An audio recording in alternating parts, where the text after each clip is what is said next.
Very good morning students.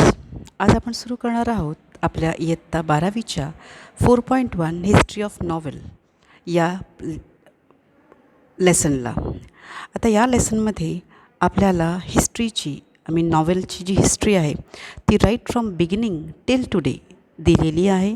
So आपण line by line lesson study करूया आणि त्याचा अर्थ समजून घेऊया. Remember the lesson I have not taken the lines as they are. आपण बुलेट पॉईंट्समध्ये आजचा अभ्यास करणार आहोत. So let us start with the lesson. Two important forms that emerged in 18th century. 18व्या शतकामध्ये लेखनाचे जे दोन महत्त्वाचे फॉर्म अस्तित्वात आले ते होते पिरियॉडिकल एसेस आणि the novel. Periodical essays were written in the form of essays. इथे जे अग्रलेख आपण म्हणा किंवा लेखन जे करतो हे पिरियॉडिकल होतं. Periodical means what which used to be published weekly, monthly, daily, likewise. म्हणजे काही गोष्टी दिवसाला यायच्या, काही आठवड्याने, काही महिन्यांनी, त्याप्रमाणे हे पिरियॉडिकल एसेज असायचे. आणि त्यानंतर आले novels. Now see further. The reader of the 18th century like the concept. मग 18व्या शतकातल्या वाचकाला तेव्हा कोणत्या कल्पना आवडल्या? सेंटिमेंटॅलिझम म्हणजे भावनांबद्दल लिहिलं गेलेलं, इमोशन्स, फीलिंग्स याबद्दल जे लेखन होतं. रियालिझम म्हणजे वास्तववादी लेखन वाचायला 18व्या शतकातल्या वाचकांना आवडलं.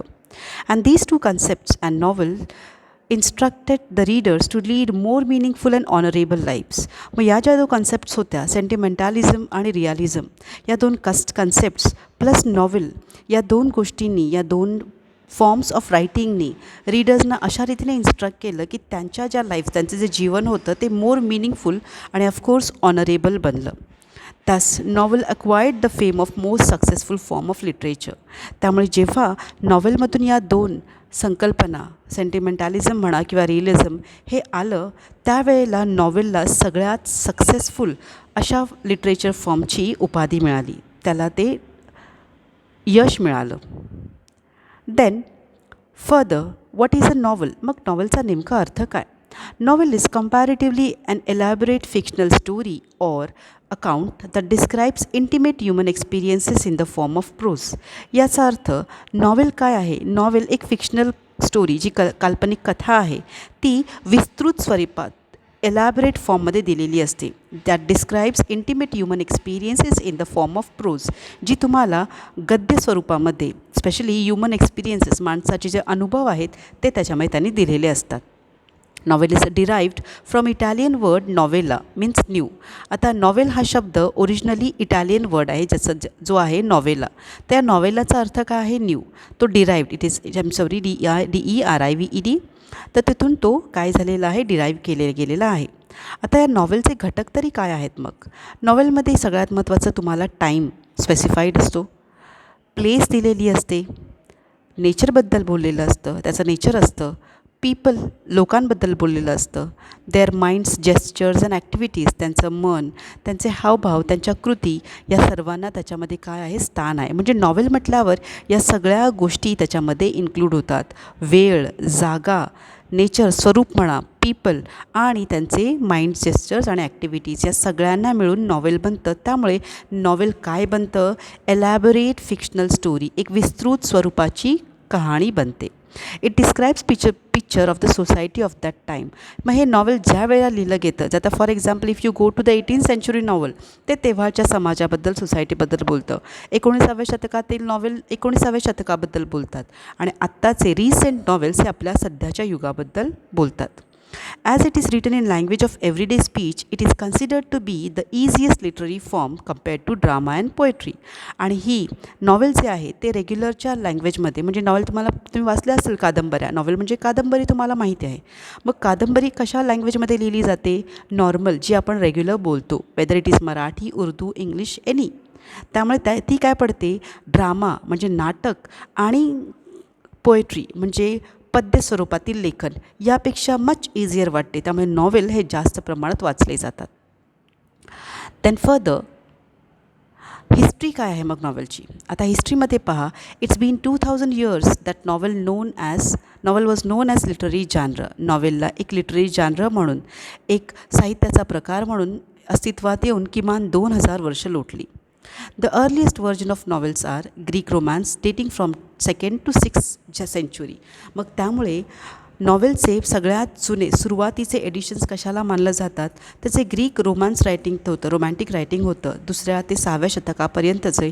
याला सुरुवातीची नॉवल असं मानलं गेलं आहे किंवा त्यांनी बेस ठेवला होता. त्यावेळच्या ज्या टेल्स होत्या त्या ग्रीकमधल्या रायटिंगमधल्या त्या एक्साइटिंग आणि डिलाइटफुल होत्या. त्यामुळे the stories of ideal love and wonderful adventures that influenced much of the creative writing for next 1000 years. मग हे ग्रीक साहित्यातलं जे लेखन होतं which was exciting and delightful stories about love and wonderful adventures. मग यांनी काय केलं? पुढच्या येणाऱ्या नॉवेलचा, कादंबरीचा पाया निदान 1000 वर्षापूर्वीच घातला होता. Earlier novel was in verse form, later that is today's it is written in prose form. सुरुवातीला नॉवेल हे पद्य स्वरूपामध्ये वर्स फॉर्ममध्ये लिहिलं जायचं, but now you can find it is written in prose form. For example, काही pictures तुम्हाला दाखवते पहा. डेव्हिड फेरी यांचं Virgil, the eclogues of Virgil हे जुन्या काळातील काही नॉवेल्स आहेत. Then you have sir Thomas Malory's le morte the Arthur. Geoffrey चॉसर्स यांचं द कॅन्टरबरी टेल्स आणि डॉन क्विक्सॉट हे लिहिलं गेलं आहे सर्वांटेस यांच्यातर्फे. देन फर्दर पहा, वाय नॉवेल अरोज. मग नॉवेल नेमकं विकसित कसं आणि का झालं? Introduction of newspaper and magazines attracted a large number of reader from middle class. ज्या वेळेला लेखनामध्ये न्यूजपेपर म्हणजेच न्यूजपेपर म्हटल्यावर मला माहिती आहे वर्तमानपत्र आणि मॅगझिन्स यांचं लेखन सुरू झालं, त्यावेळेला मिडल क्लास वर्गामधून वाचक वर्ग वाढू लागला. Little interest in tragedy and romance it was preferred bye upper class. त्यामुळे या नवीन वाचक वर्गाचा म्हणजे मध्यमवर्गीय वाचक वर्गाचा इंटरेस्ट ट्रॅजेडी आणि रोमॅन्समध्ये, या जुन्या काळाच्या रायटिंगमध्ये. ट्रॅजेडी म्हणजे काय? तर जे आपण म्हणतो ना ट्रॅजेडी, शोकांतिका किंवा रोमॅन्स म्हणजे फक्त लव्ह स्टोरीज, काहीतरी ॲडव्हेंचरस म्हणजे काल्पनिक असं काहीतरी, त्याबद्दल मध्यमवर्ग वाचकाला बिलकुल इंटरेस्ट नव्हता. आणि हा इंटरेस्ट कोणाला होता? मग अप्पर क्लासला. त्यामुळे ट्रॅजेडी आणि रोमान्सला भरपूर हळूहळू काय झालं? इम्पॉर्टन्स कमी होत झालं. त्याच्यातून काय झालं? न्यू टाईप ऑफ लिटरेचर आलं, दॅट इज नॉवल. आणि त्यामुळे जेव्हा ट्रॅजेडी आणि रोमान्स याला कमी महत्त्व दिलं गेलं, हळूहळू त्यातून नॉवल विकसित झालं. ज्या नॉवलचे घटक काय होते? It captured spirit of realism and avoided romantic features. मग या नॉवलमध्ये त्यांनी रियालिझम, वास्तववादी लेखन करायला सुरुवात केली. आणि रोमॅन्टिक फीचर्स जे होते म्हणजे इमॅजिनेशन, कल्पना करणं किंवा एक्स्ट्रॉर्डिनरी डिटेल्स जे होते रिअल लाईफबद्दल. एक्स्ट्रॉर्डिनरी म्हणजे काय? जे ॲक्च्युली ॲप्लिकेबल नाही आहेत, काहीतरी वेगळंच रिअल लाईफपेक्षा, याला काय झालं? अवॉइड केलं गेलं. त्यामुळे न्यूजपेपर्स म्हणा, मॅगझिन्स म्हणा किंवा यांना जास्त महत्त्व आलं. ट्रॅजेडी आणि कॉमेडी या ज्या गोष्टी होत्या, ड्रामा, याला हळूहळू काय झालं? त्या लोप पाहू लागल्या. आणि मग जे काहीतरी इमॅजिनेशन होतं, काहीतरी काल्पनिक, या सगळ्या गोष्टींना हळूहळू काय झालं? त्यांचा प्रभाव जो आहे तो कमी होऊ लागला. Then further enormous success. मग या नॉवेलला प्रचंड यश मिळू लागलं. आफ्टर 1740 नंतरला जगभरामध्ये याला प्रसिद्धी मिळू लागली. याची कारणं काय होती? तर growing reader from middle class, मध्यमवर्गीय वाचक वर्ग वाढू लागला होता. Rapid increase in trade and commerce, व्यवसाय किंवा व्यापार याच्यामध्ये मोठ्या प्रमाणावर काय झाली होती? प्रगती होऊ लागली होती. Industrial revolution led to rise of middle class.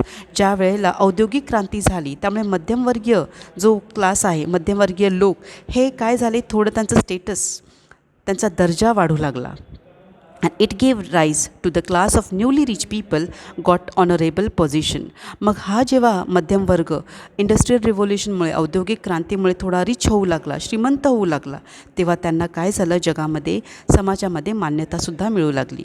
The realistic pictures and problems of common people depicted in novels appeal to this newly educated class. It was regarded as respectable reading material. आणि त्यामुळे जेव्हा मध्यमवर्गीय वाचक वाढू लागला, तेव्हा नॉव्हेलिस्ट जे कादंबरीकार होते त्यांनी पण काय केलं, आपल्या नॉवेल्समध्ये रिअलिस्टिक पिक्चर्स आणि कॉमन लोकांचे ज्या अडचणी आहेत त्याला डेपिक्ट करायला, त्याचं वर्णन करायला सुरुवात केली.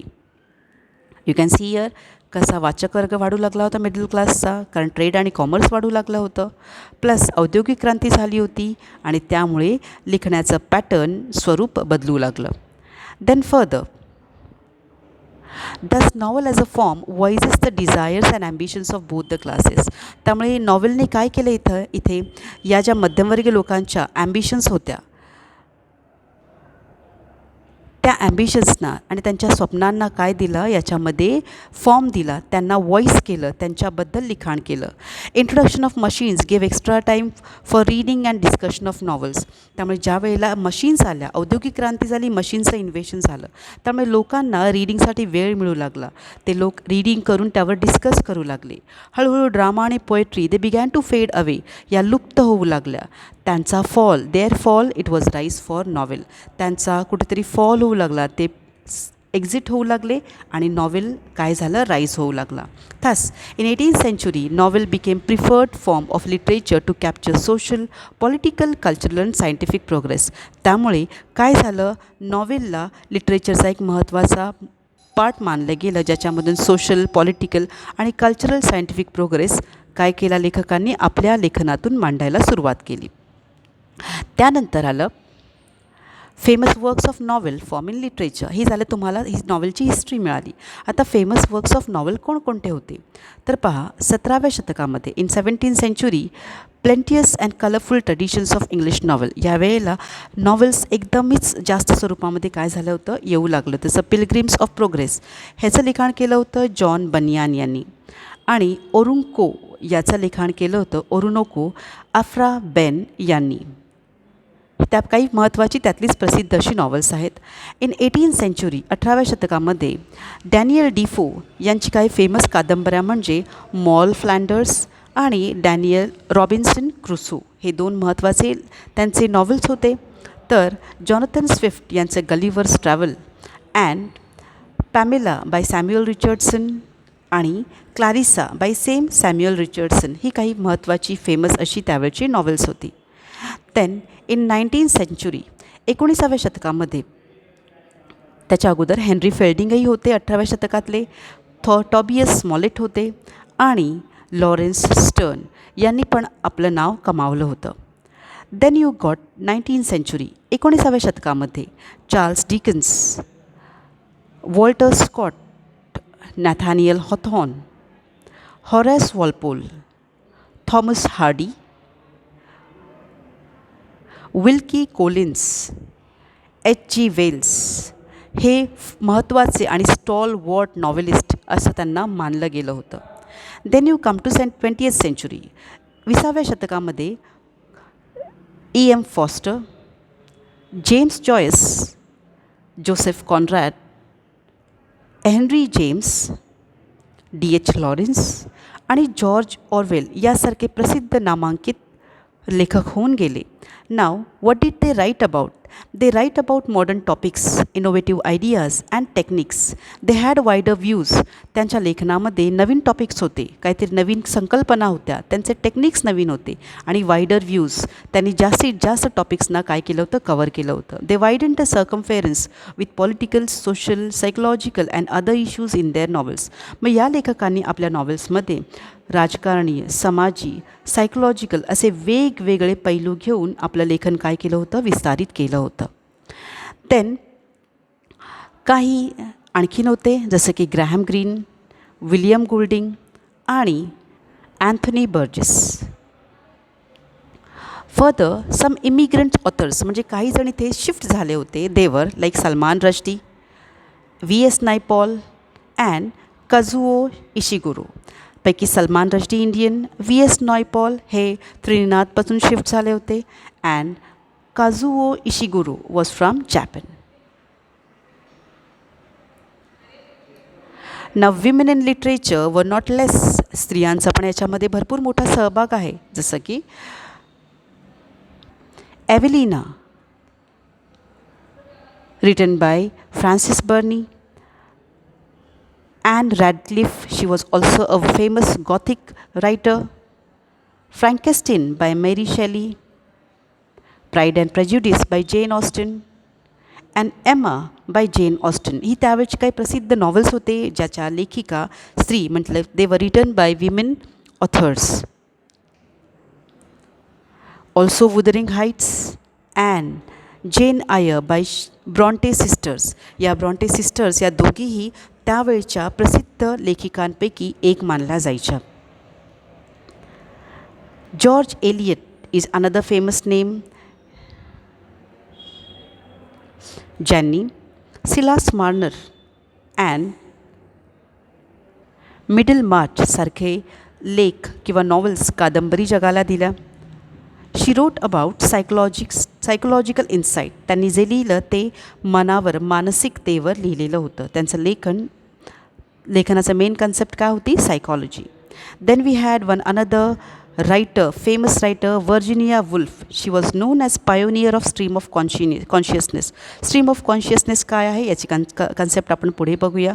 सो वर्जिनिया वुल्फ यांनी सुद्धा मानसिकतेवर मनावर असं त्यांनी लेखन केलं होतं. Then we got detective writers like Agatha Christie, ज्यांच्या रायटिंगमधून Hercules Poirot and Miss Marple हे दोन फेमस कॅरेक्टर डिटेक्टिव्स जगासमोर आले होते. त्या व्यतिरिक्त मार्गारेट ॲटवूड आणि पुढे काही रायटर्स आहेत जसं की टॉनी मॉरिसन, ॲलिस वॉकर या त्यापैकीच एक होत्या. Then further Indian scenario. मग इंडियामध्ये इंग्लिश रायटिंग कधी सुरू झाली? तर इंडियामधलं पहिलं नॉवल आहे Rajmohan's wife, which was written bye Bankimchandra Chattopadhyay.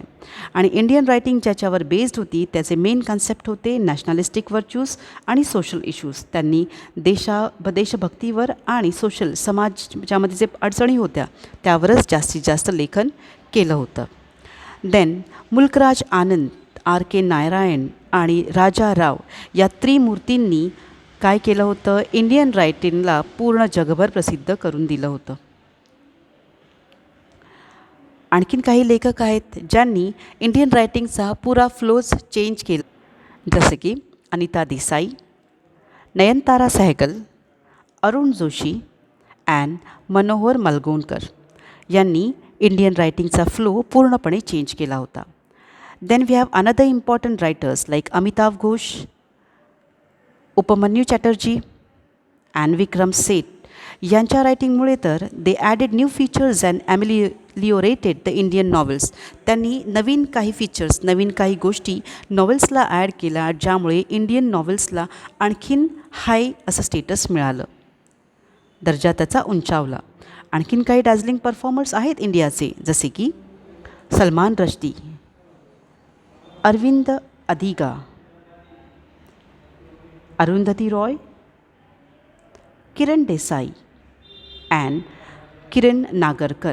हे पण भरपूर फेमस आणि रिसेंट रायटर्स आहेत. Then we have the novella. आता नॉवेलाचा अर्थ काय पहा. इटालियन वर्ड आहे नॉवेल, ज्याचा अर्थ आहे type of prose fiction shorter than full length novel but longer than short novels stories. नॉवेलाचा अर्थ आहे ॲक्च्युली न्यू, बट याचा अर्थ नॉवेला म्हणजे काय? नॉवेला हा नॉवेलपेक्षा छोटा असतो, लेकिन शॉर्ट स्टोरीजपेक्षा काय आहे, थोडा तो दीर्घ स्वरूपाचा असतो. Well structured yet short narrative that can be satiric or realistic. Well structured आहे, एकदम छानपैकी बनवलेलं आहे, पण तरीही त्याच्यामध्ये काय आहे, इट कॅन बी रिअलिस्टिक, वास्तववादी किंवा विडंबनात्मक असं हे रायटिंग असतं. One incident or issue. मग याच्या आणखीन फीचर्स काय आहेत? तर वन इन्सिडेंट किंवा वन इश्यू याच्यामध्ये डिस्कस केला गेलो. याच्यामध्ये एकच प्रसंग असतो किंवा एकाच इश्यूबद्दल बोललं जातं. त्यामध्ये एक किंवा दोनच महत्त्वाची पात्रं असतात आणि सगळ्यात महत्त्वाचं एका ट्रेडिशनमध्येच ह्या प्लेस करतात, जसं की heart of darkness by Joseph Conrad, the turn of the screw by Henry James, Billy Budd by Herman Melville, death of Venice and seize the day. हे फेमस नॉवेलाज आहेत त्यावेळचे. Now what are the elements of novel. Elements of novel आपण पाहूया. Elements of novel तुम्हाला माहिती असल्याप्रमाणे theme आशय, plot रूपरेषा, कॅरेक्टर पात्र, सेटिंग म्हणजे त्याची जी सेटिंग असते तयार पूर्ण जो आराखडा असतो. कॉन्फ्लिक्ट म्हणजे त्यामध्ये असणारे व्हॉट यू कॅन से द्वंद्व. And then language style. हे इम्पॉर्टंट एलिमेंट्स आहेत नॉवेल्सचे. एक आपण एक्सप्लेन करून घेऊया. थीम काय असते तर the central idea of the novel can be expressed in a few words. दिलेल्या नॉवेलचा कादंबरीचा आशय जो आहे त्याला म्हणतो theme. A philosophical statement or truth which is express through events and characters by the writer. मग हे जे फिलॉसॉफिकल स्टेटमेंट म्हणजे ती जी आशय आपण लिहितो ही it is written in some events, काही प्रसंगांमध्ये, आणि त्याचे जे पात्र आहेत त्यांच्या माध्यमातून रायटर देतो. Then you have plot. आता प्लॉटचा अर्थ काय तर plot is series is the story or the series of the events that makes up the theme.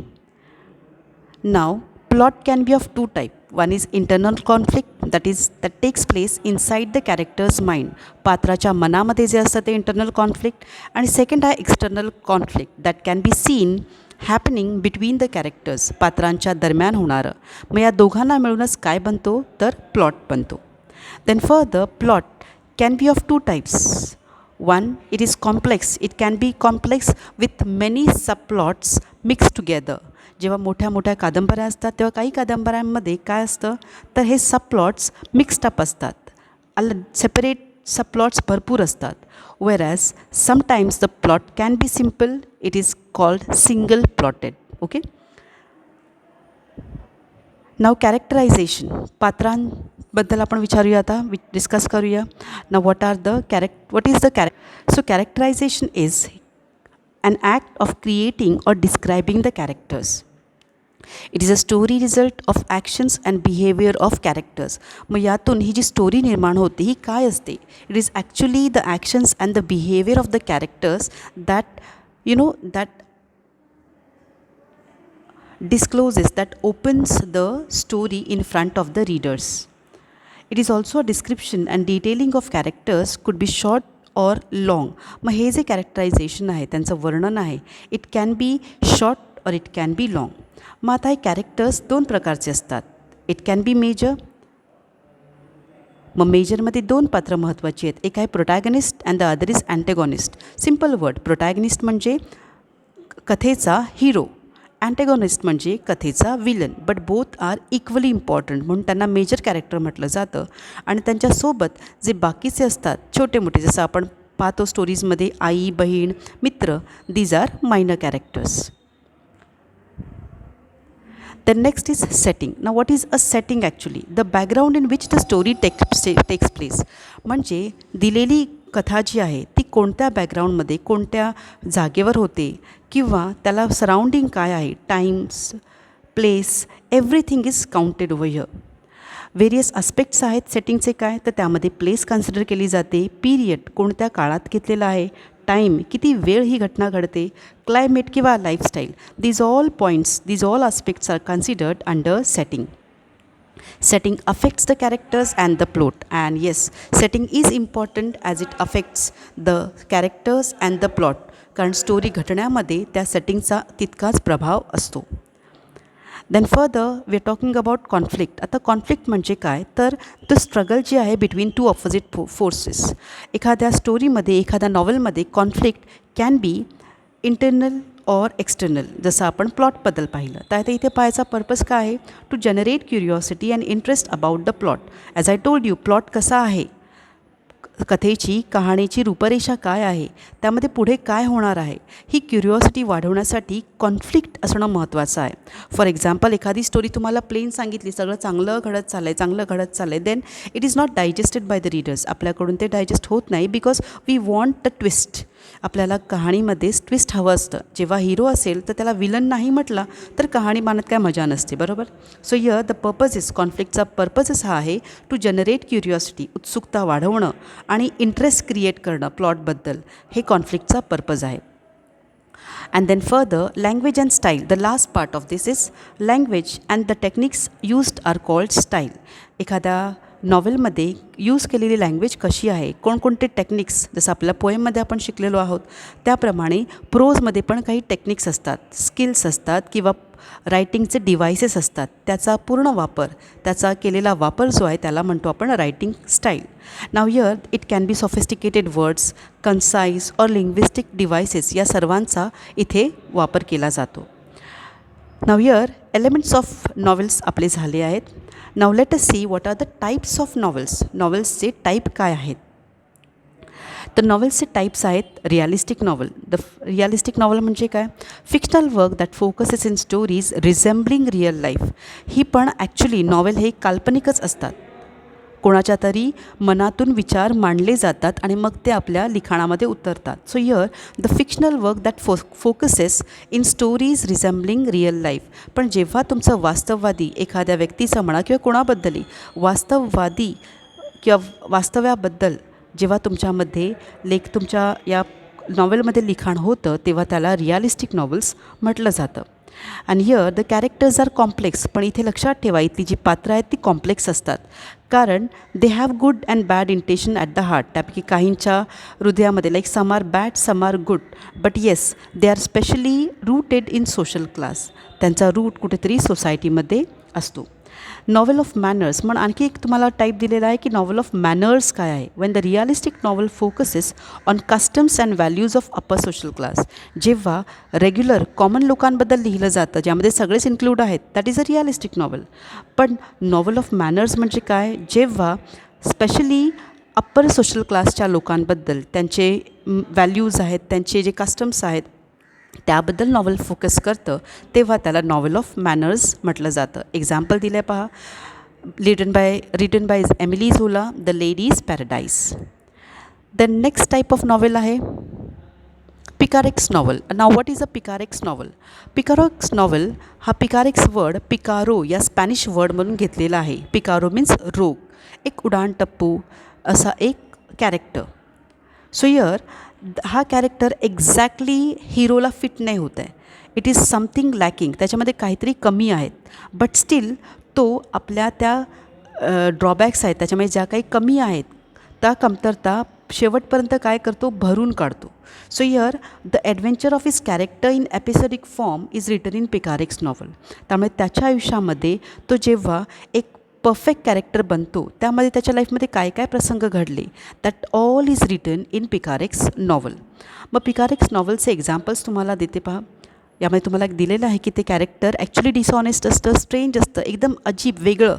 वाचकांकडून लगेच त्याला ॲक्सेप्ट म्हणतात ना, त्याला मान्यता मिळत नाही, त्याला ते ॲक्सेप्ट करत नाहीत की हा हिरो आहे म्हणून. But still at the end, by the time you finish the novel, you like the character. तुम्हाला ते पात्र आवडतं.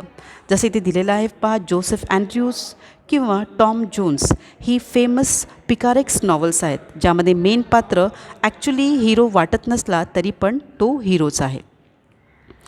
Then further you have historical novel. Now historical novel very easy to understand की set in period earlier than the one in which it is written. ज्या काळामध्ये ते लिहिलं जातं त्या भरपूर पहिल्यापासूनच ते काय आहे, त्याच्या पहिल्या काळाबद्दल ते काय केलेलं आहे, तर त्या पर्टिक्युलर वेळेबद्दल लिहिलेलं आहे. जसं की नॉट फॉर ग्लोरी हे स्कॉटलंडच्या इतिहासाबद्दल J.R. टॉमलिन यांनी लिहिलेलं एक हिस्टॉरिकल नॉवल आहे. Then further you have epistolary novel. ना एपिसोलरी नॉवल म्हणजे काय? एपिसोल हा एक लॅटिन वर्ड आहे. एपिसोल म्हणजे लेटर, पत्र. मग epistolary novel it is written the writer present story through a series of correspondence or other documents. म्हणजे पत्रांच्या स्वरूपामध्ये किंवा आपण जसं डायरी रायटिंग करतो, डेली डायरी एक दिवसाचा, देन इव्हेंट्स रेग्युलर बेसिसवर लिहिल्या जातात. So here series of correspondence म्हणजे अगोदर घडलेल्या घटनांशी संबंधित second day, third day, that way the documents are written in particular order, series. These are called epistolary novels. So here you have the examples or love letters between the nobleman and the sister, किंवा the screw tape letters. These are some examples of epistolary novel. Now further you can also see Gothic novel. आता Gothic novel म्हणजे काय? Gothicचा अर्थ आहे something that is रहस्यमय. Okay, something that is really full of terror, mystery, horror, thriller, supernatural, doom, death, decay, or haunted buildings. These are the important elements of Gothic novel. Terror, भीती, mystery, रहस्य, horror म्हणजे पुन्हा काहीतरी भयानक, thriller, something adventurous, supernatural, नैसर्गिकपेक्षा काहीतरी वर, doom, अंधार, डेथ, मृत्यू, डिके, संपणे, हॉन्टेड बिल्डिंग्स, झपाटलेल्या इमारती, हे फॅक्टर्स काय आहेत गॉथिक नॉवेलचे सर्वात इम्पॉर्टंट एलिमेंट्स आहेत. नाव यू कॅन सी ॲन रॅडक्लिफ्स या एक फेमस गॉथिक नॉवलिस्ट होत्या. एक एक्झाम्पल आणखीन दिलं आहे पहा, we have always lived in the castle, हे एक काय आहे गॉथिक नॉवल एक्झाम्पलसाठी मी तुम्हाला दिलेलं. Next you have autobiographical novel. आता ऑटोबायोग्राफिकल नॉवल म्हणजे नेमकं काय? It is based on the life of author, लेखकाच्या जीवनावर आधारित याला म्हणतो आपण autobiographical novel. So places names can be change. आता लेखक स्वतःबद्दल जरी त्यांनी लिहिलं तरी पण ते प्रत्येक वेळेला नाव किंवा जागा सेमच असेल असं काही नाही. It can be changed. Avoid certain details, लेखक काही डिटेल्स अवॉइड करू शकतात. Narration may be or may not be in first person, narration कदाचित प्रथम लाईक मी, आय याचा वापर न करता करू शकतात. Example sons and lovers by D.H. Lawrence. Then you have the next type of novel that is allegorical novel म्हणजे रूपकात्मक. आता characters and events shed light on large issues. आता इथे कॅरेक्टर्स आणि ज्या इव्हेंट्स आहेत या ॲलेगॉरिकल म्हणजे रूपकात्मक का वापरल्या जातात? कारण they talk about large issues, अशा इश्यूजबद्दल बोललं जातं की ज्यांच्यावर प्रत्यक्षपणे बोलता येत नाही. एलिमेंट्स आर सिम्बॉलिक, जिथे रूपकात्मक सिम्बॉल्सचा वापर केला जातो. Actual elements differ from ideas, symbol they represent. आणि कधीकधी जे घटक वापरलेले असतात ते प्रत्यक्ष आयडिया किंवा सिम्बॉलपेक्षा भरपूर वेगळे असतात. तास multiple layer of meaning is understood. त्यामुळे याच्यामधून कधीकधी आपल्याला वेगवेगळ्या प्रकारचे अर्थ निघू शकतात. Symbolism meaning may be political, religious, historical or philosophical. त्यामुळे रूपकांचा जो वापर केला आहे तो कदाचित राजकारणाशी, धार्मिक, ऐतिहासिक किंवा फिलॉसॉफिकल असा असू शकतो. एक्झाम्पल दिलं आहे पहा, जॉर्ज ऑरवेलचं animal farm and then the wizard of Oz. These are some examples of allegorical novel. Then further utopian or dystopian novels. आता युटोपियन आणि डिस्टोपियन या दोन्ही टोटली ऑपोजिट संकल्पना आहेत. Utopian means what? It describes imaginary society that possesses ideal qualities. Utopian म्हणजे काय? या नॉवेल्समध्ये सगळं काही कसं आदर्श एकदम आयडियल असतं. परफेक्टली गुड वर्ल्ड, त्याच्यामध्ये काहीच कमतरता नाही. It is common theme in science or speculative fiction. त्यामुळे शक्यतो युटोपियनमध्ये सायन्स किंवा स्पेक्युलेटिव्ह फिक्शन याच्यावर लिखाण असतं, जिथे सगळं काय आहे एकदम परफेक्ट, नो लेस, नथिंग लेस, काही कमतरता नसते. आणि डिस्टोपियन म्हणजे काय? डिस्टोपियन इज कॉन्ट्राडिक्टरी, एकदम त्याच्या अपोजिट. जसं की imaginary society with great suffering and injustice. इथे भरपूर त्रास आहे, अन्याय आहे. बॅड प्लेस, फ्रायटनिंग अँड अनडिझायरेबल, एकदम वाईट परिस्थिती आहे, भीती आहे, अनडिझायरेबल आहे. तर इथे पहा द लॉस्ट होरायझन हे युटोपियनचं एक्झाम्पल आहे. Whereas 1984 which was written by George Orwell हे डिस्टोपियन नॉवलचं एक्झाम्पल आहे. Then further you can see psychological novel. Now here the meaning itself tells you. जेव्हा माणसाच्या अंतरंगाबद्दल, मानसिकतेवर लिहिलं जातं त्याला सायकोलॉजिकल नॉवल म्हणतात. The more emphasis is on internal lifes of characters. म्हणजे कॅरेक्टर बाहेर काय करतो यापेक्षा त्याच्या मनामध्ये, अंतरंगामध्ये त्याच्या मनामध्ये काय उलाढाल होते त्याबद्दल नॉवल बोलतं. Thoughts, feelings, motivation than external action. त्याच्या प्रत्यक्ष कृतीपेक्षा त्याचे विचार, त्याच्या भावना यांना लिखाणामध्ये महत्त्व दिलं जातं. व्हर्जिनिया वुल्फ यांचं To the Lighthouse is an excellent example of psychological novel. Then further you have stream of consciousness. आता स्ट्रीम ऑफ कॉन्शियसनेस ही काय टेक्निक आहे? कॉइंड बाय यांनी लिहिलेली आहे ॲक्च्युली विलियम जेम्स यांनी आपल्या प्रिन्सिपल्स ऑफ सायकोलॉजी या बुकमध्ये याचा उल्लेख केलेला आहे. आणि ही याच्याबद्दल बोलते, स्ट्रीम ऑफ कॉन्शियसनेस म्हणजे flow of thoughts in characters mind. माणसाच्या स्पेशली पात्रांच्या मनामध्ये कसे विचार येतात, कधी फ्युचरबद्दल, कधी प्रेझेंटबद्दल किंवा पास्टबद्दल, त्यानुसार हे टेक्निक बोलतं. आणि त्यानुसार actually incident or plot is in order in that particular occurrence. म्हणजे त्या पात्राच्या मनामध्ये जसे विचार येतील त्याप्रमाणे आपली कथा काय होते, मागे पुढे होते, कधी फ्युचरमध्ये, कधी पास्टमध्ये, कधी प्रेझेंटमध्ये येते. राईट. तो प्रिन्सिपल्स ऑफ सायकोलॉजी या बुकमध्ये विलियम जेम्स यांनी ही संकल्पना एकदम क्लिअरली मांडलेली आहे. Then further you have bildungsroman novel. आता बिल्डिंग्स रोमन, बिल्डंग आणि रोमन हे दोन्ही पण काय आहेत, जर्मन वर्ड्स आहेत. बिल्डिंगचा अर्थ आहे एज्युकेशन आणि रोमनचा अर्थ आहे नॉवल. तर एज्युकेशन देणारे नॉवल याचा अर्थ त्यांना म्हणायचं आहे की deals with psychological, spiritual and moral growth of main character from childhood to adulthood. अगदी लहानपणापासून ते मोठे होईपर्यंत होणाऱ्या पात्राच्या आयुष्यामध्ये मानसिक म्हणा, त्याची स्पिरिच्युअल म्हणा किंवा त्याची जी काही ग्रोथ होते ती कशी होते याचं वर्णन करणारं नॉवल म्हणजे buildings Roman novel. The way of the world हे काय आहे याचं एक एक्झाम्पल आहे. Then further you have science fiction and detective fiction. Not defective, it is detective actually. So here science fiction, it flourished in second half of the 19th century. 19व्या शतकाच्या शेवटच्या अर्धशतकामध्ये याला काय झालं, फेम मिळालं, प्रसिद्धी मिळाली. First half of 20th century, मग 20व्या शतकाच्या सुरुवातीला फॅन्टॅस्टिक फिक्शन म्हणून काय झालं होतं, सुरुवातीला चीप पल्प पेपरवर, साध्या पल्प पेपरवर लिखाण सुरू केलं, प्रिंटिंग सुरू केलं होतं आणि यावेळेला याला पल्प फिक्शन असंही म्हटलं गेलं होतं. It was known as pulp fiction आणि due to low prices immensely popular. याची प्राईस, किंमत भरपूर कमी असल्यामुळे त्याला काय झालं, एकदम फेम मिळालं, प्रसिद्धी मिळाली, कारण सर्व वाचकांना त्याला हाताळायला मिळालं होतं. And it led the foundation for detective and science fiction. जेव्हा फंटास्टिक फिक्शन ॲक्च्युली एक्झिस्ट करू लागलं तेव्हा त्याच्यापासूनच डिटेक्टिव्ह रायटिंग किंवा सायन्स फिक्शन हळूहळू काय झाले, ग्रो होऊ लागले. Fantastic fiction, you can see the example of it. मग डिटेक्टिव्ह फिक्शन म्हणजे काय? Detective fiction is actually category of crime and mystery fiction, जिथे इन्व्हेस्टिगेटर काय करतो, इन्व्हेस्टिगेट्स अ क्राईम. जिथे एक इन्व्हेस्टिगेटर क्राईम, गुन्हा कसा घडला आहे त्याचा पूर्ण शोध लावतो. This is called detective fiction. So here you have some examples of detective fiction. आणि देन सायन्स फिक्शनमध्ये काय आहे, तर it is an imaginative, it is all काल्पनिक, हे पण पूर्ण काल्पनिक आहे, but futuristic setting, futuristic science and technology, म्हणजे फ्युचरमध्ये काय होणार आहे त्याबद्दल इथे दिलेलं आहे. युजली तुम्ही पाहिलं असेल हॉलिवूड मूवीज, इंग्लिश मूवीज ज्या असतात त्या याच्याबद्दल बोलतात. तर फ्रँकेस्टाईन या मेरी शेली यांचं एवढं जुनं नॉवेल आहे, ते पण या सायन्स फिक्शनबद्दल बोलतं.